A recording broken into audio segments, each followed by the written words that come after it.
I was an attorney in Miami, Florida, in the end of 2002, watching television, and I saw CNN break in live.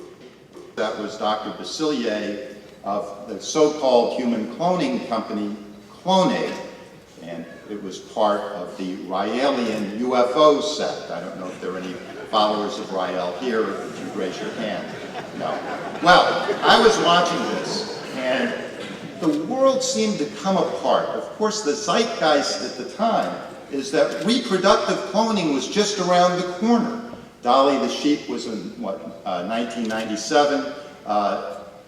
There have been articles in Wired talking about IVF doctors playing with cells in their back room, and that this was something that we had to fear. And as I watched this, I remembered I had helped my daughter with the paper on Dolly the sheep in junior high school, and I knew you couldn't clone a person safely. It wasn't a safe thing to do, it wasn't ethical, and as I observed the world coming unglued as to whether this happened, I said, you know, I could do something about this. Anyone who's aware of a child that's potentially neglected or endangered in some way could file a petition with the court, and I was right in Miami. So I drove up on December 31st, 2002, a petition I had typed up seeking a temporary guardian for the alleged clone child, thinking to myself that perhaps this would be a footnote in some law journal, the first case of a child. So that night, I went home and turned on CNN, and my wife and I weren't going out till later, and across the bottom of the ticker, it said, Florida Attorney Bernard Siegel seeks custody of clone baby. My wife turned to me and said, Bernie, what did you do? Well, I had injected myself into, talk about the millennium, injected myself into a case that Connie Chung described as the most unusual case in human history. And I had indeed done so, and a couple of nights later I got a call from a reporter saying, Mr. Siegel, do you have a comment? Rael has said they're not going to do the DNA test they promised the world because you're trying to take the baby away from the mother. And 2 nights after that, I was debating Rael on Connie Chung Live, and Connie Chung asked the most unusual question ever asked on television. She said, Your Holiness, how's the world to think you're anything but a megalomaniac having sex with your followers doing this for publicity? And he says in a French accent, you wouldn't talk this way to the Catholic Pope. And I'm looking at the monitor thinking to myself, 5 days ago I was an ordinary attorney, now I'm debating a deity on world television. Well, it turned into a serious matter. I actually served papers, it became a real case, and a big media cause celeb. And in 30 days we were able to put a pin in this. And we found out that Clonaid lacked a street address, lacked a board of directors, and it was nothing more than a sham. And even though Bridget Basilier, the doctor, was forced to go in the court, and she said there was a clone baby, the baby was born in Israel, had never been in Florida, no jurisdiction, it was widely recognized that this was just a publicity stunt. And I was so amazed as I did the research, and indeed I was faced with searing media scrutiny as to why I had intervened in this. And as a cancer survivor myself, it was very significant to me that this group had testified in Congress, appeared before the National Academy of Sciences, and were impacting the public perceptions about stem cell research. Stem cell research being one of the core technologies for anti-aging. And I was, as I delved into it, who was foisting these people on the public, and why were they taking it seriously? Well, 2 prominent scientists, Rudolf Janisch at MIT and Ian Wilmot, who was the father of Dolly the sheep, reached out to me and said, you know, you were the only person to stand up against these cartoon scientists. Thank you for doing that. And if you will create an organization to advance the cause of scientific research and perhaps be a legal mouthpiece for this, we will introduce you to the scientific community. We need help. As you go to Fox News or CNN or MSNBC, and in the minute, you might have a legitimate scientist and a charlatan. And how's the public to understand, with our 10th grade biology educations, understand who's telling the truth and who isn't? So I learned about this, and I met every stakeholder I could find, and I found it so interesting that, of course, President Bush on August 9, 2001 gave his first speech to the American public. It was on the subject of stem cell research, and of course he placed an arbitrary line in the sand. He created funding, a limited funding for embryonic stem cell research, only for those stem cell lines that had been created before that date in time. It's about 22 stem cell lines, which frankly are not enough. And indeed, since that announcement, approximately $160 million of federal funds from NIH have gone into research on these federally funded embryonic stem cell lines, the presidential lines. Well, how significant is that? $160 million. What is that, a half hour in Iraq, 2 hours in Iraq, when you compare it? Indeed, it is a drop in the bucket compared to the $28 billion NIH budget. Indeed, Irv Weissman, the scientist at Stanford, the preeminent stem cell scientist, has said the NIH is perhaps the greatest engine of scientific advancement in the history of them and the history of man. And we find that the NIH is basically on the sideline with this incredible field of medicine, regenerative medicine. I was very concerned about who was trying to limit this, and of course, you need to know that the same forces that have limited funding are still active today to limit this field. Much of this comes in this country from the religious right, of course. And sadly, this has been hijacked very much by the abortion debate in this country. Roe versus Wade decided in the 1970s, based on a woman's right to privacy, saying first trimester abortions are allowed. And of course, the forces against that have been roiling up in American politics for years and years and years. So the funding for this fight against embryonic stem cell research can be found in the funding for social conservative think tanks. Approximately $162 million a year, according to a study of the Women's Bioethics Project, is poured into enterprises like the American Enterprise Institute, the Discovery Institute, Dr. Dobson's Focus on the Family, and the Family Research Council. And these organizations have a bioethics agenda as part of their platform. And they spin out the message box that is going against this research. A message box that might say, we don't need embryonic stem cell research because adult stem cell research works. And in the years that I've been doing this, and I gave up the practice of law to do this, it's been my privilege or my challenge to debate many of these foes of stem cell research at different platforms. And I remember debating, for example, Dr. David Prentice of the Family Research Council. And he throws up a slide of a football scoreboard. And it would say, adult stem cell research, 72, embryonic stem cell research, 0. And they're trying to say that there's 72 cures coming from adult stem cell research, and embryonic stem cell research is nothing more than junk science.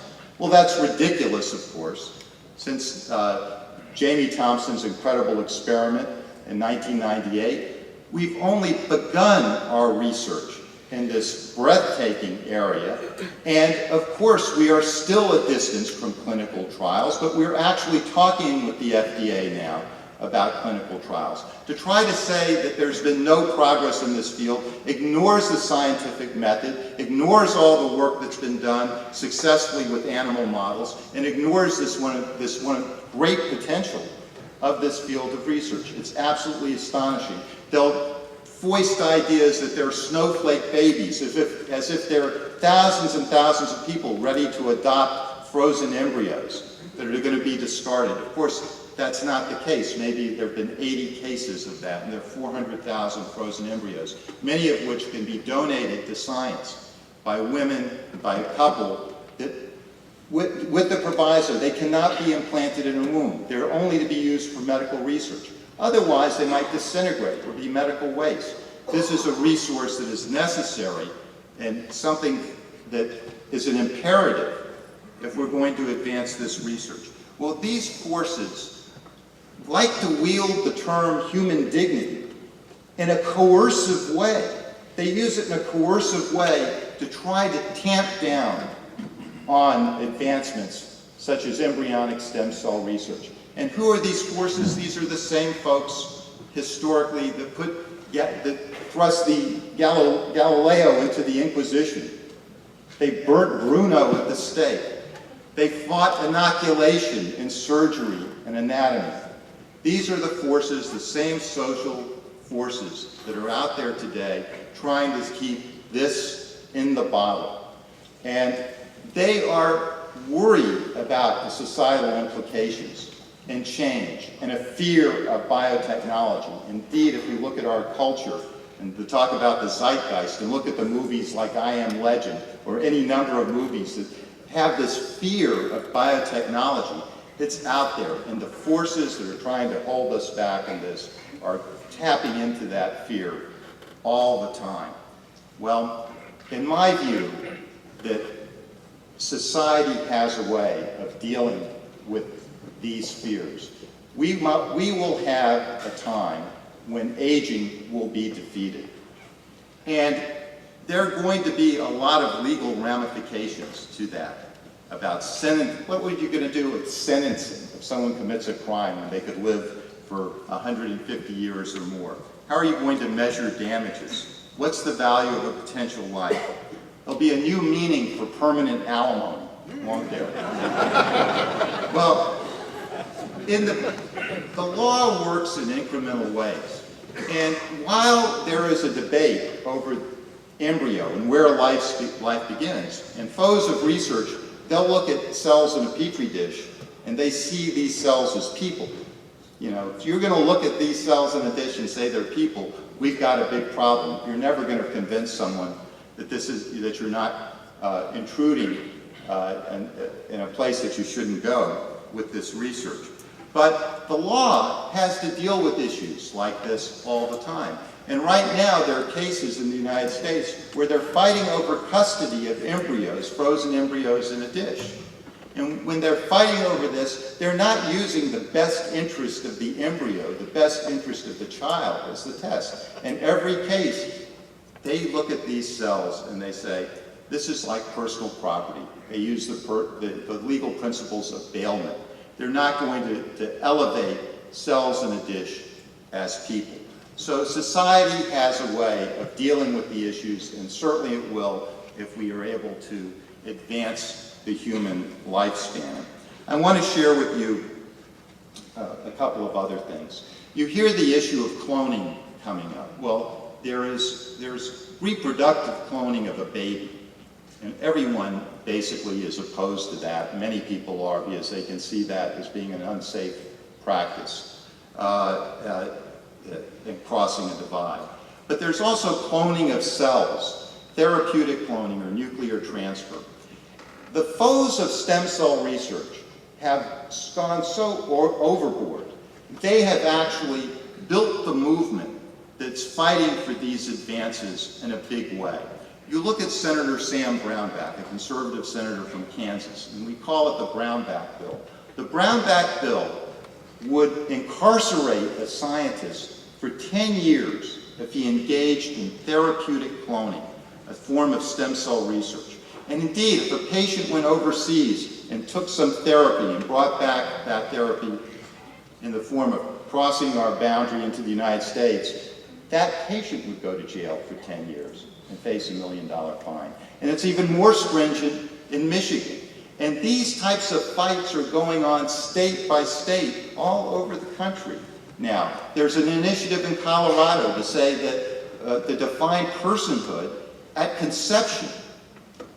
At conception. Can you imagine the chaos that would be if that passes? And every year in every state legislature, laws and legislation and bills are dreamed up by the foes of stem cell research to put roadblocks in the way of where we have to go to advance this. Even in the United Nations, where my organization really had its first success, there was a gambit, I call it a gambit, an attempt, sadly, backed by the Bush administration, to create a treaty, enact a world treaty to ban therapeutic cloning as part of a larger cloning ban. And we were the whistleblowers in that case, in that situation, and we organized 35,000 fax letters to the UN, made a tremendous effort and outcry, joined by scientists, joined by the Coalition for Advancement of Medical Research. It was then led by Dan Perry, our next speaker, a coalition of 100 organizations. We actually went into the United Nations and fought this issue and eventually derailed that treaty, first by a single vote, Let me tell you, the foes of research, the foes of scientific advancement, the foes of freedom of scientific research are going to be with us for a long, long time. That's not going to disappear. We, as an informed citizenry, we know that there have to be boundaries on science. There is a place to put our fences, but let's put those fences in a place to alleviate human suffering and to advance the human lifespan. I want to share one final thought with you. The proponents of life extension and folks that want to cure aging, it can't be a narcissistic project. This has to be, at its core, an effort to alleviate human suffering. You must join the pro-cures movement. What is the pro-cures movement? It's not a political movement. It is akin to a consumer movement. If you ask the man or woman in the street right now if they support stem cell research, 70% will say that they do. Well, it's not because they see this as some giant public health issue. They see it as a personal health issue, an issue impacting their lives, or the lives of their loved ones, or their friends. That's very, very significant. And that's the force that passed Prop 71, and I disagree with our previous speaker, not a waste at all. The $200 million that's going into buildings is matched and surpassed by $800 million of additional funding coming in outside of Proposition 71 for new buildings that are necessary if we're going to advance this. Because right now, current policy, I couldn't use a pipette from NIH funding on a non-approved embryonic stem cell line, or my entire institution could lose funding. That's how outrageous the state of the law and regulation is right now.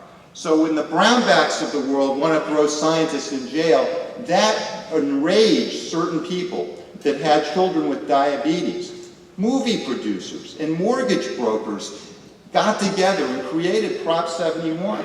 And California leads the way with $300 billion coming into this research. It's become the leader. Compare that with the paltry amount that's been spent right now from the federal government. It's absolutely extraordinary. And that's why in California and in Missouri, the bellwether state, stem cell research is written in as a fundamental right in the state constitution. That's what the pro-cures movement is. And if the field of anti-aging is really going to advance, as Greg says, if we're really going to make this a Manhattan project, that movement has to align itself and realize that we are all stakeholders in fighting for these core technologies. Thank you.